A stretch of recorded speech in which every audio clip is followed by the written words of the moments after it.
एक बार एक गांव में कृति नाम की लड़की रहती थी। कृति गांव की ही एक कोठी में रहती थी, जहां कृति के बाबा गांव के सबसे बड़े जमींदार थे। लेकिन उसके पिता की जुआ खेलने की लत ने उसके पूरे परिवार और दौलत को बर्बाद कर दिया। कृति के परिवार में कोई नहीं था। असल में कृति के पापा ने एक बार जुआ खेलते समय अपना सब कुछ दांव पर लगा दिया और वो हार गए। जुए में हारने पर दौलत तो गई ही गई, साथ ही साथ कृति की माँ ने भी तंग आकर जहर खा लिया। कृति की माँ के बाद उसके पिता भी ज्यादा दिन नहीं जिए और ज्यादा शराब पीने से उनका लिवर फेल हो गया और उनकी मौत हो गई। अपने पिता की इस जुए की आदत का सबसे बड़ा शिकार बनी अनाथ कृति।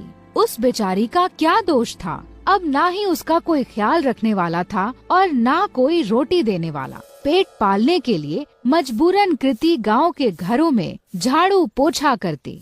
कृति का ये सब करने का बिल्कुल भी मन नहीं करता, क्योंकि जिस घर में वो काम करती थी उसका मालिक उसे बुरी नजरों से देखता था। लेकिन 2 वक्त की रोटी के लिए कृति ये सब भी झेल लेती थी। कृति रोज सुबह सुबह गांव के मंदिर में जाती और अपनी दर्द भरी कहानी भगवान को सुनाती। हे ईश्वर, किस जन्म का तू मुझसे बदला ले रहा है? क्योंकि इस जन्म में तो मैंने किसी का भी बुरा नहीं किया। अब तू ही बता, अगर मेरा बाप जुआ खेलता था तो क्या इसमें मेरी गलती है? मैंने तो हर बार उन्हें जुआ खेलने से रोका, यहाँ तक कि रोकने के चक्कर में मार भी खाई, लेकिन हमेशा यह विश्वास रहा कि एक दिन तू सब ठीक कर देगा। मैंने तुझ पे भरोसा किया और तूने मेरे भरोसे का आज मुझे ये सिला दिया।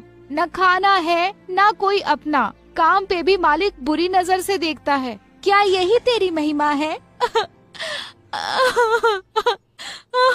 कृति की आंखों में आंसू भर आए और वो वहीं बैठकर फूट फूट कर रोने लगी। लेकिन कृति ने आंसू पोंछे और वहाँ से उठकर जाने लगी कि तभी उस मंदिर के बाहर एक बूढ़ा आदमी दिखा जो उसे घूर रहा था। कृति को लगा कि ऐसे ही कोई भिखारी होगा जो उसे रोता हुआ देखकर घूर रहा हो। कृति उस पर बिना ध्यान दिए वहाँ से तुरंत अपने घर चलती बनी। लेकिन अब तो उस बूढ़े आदमी की कृति को देखने की आदत पड़ गई थी।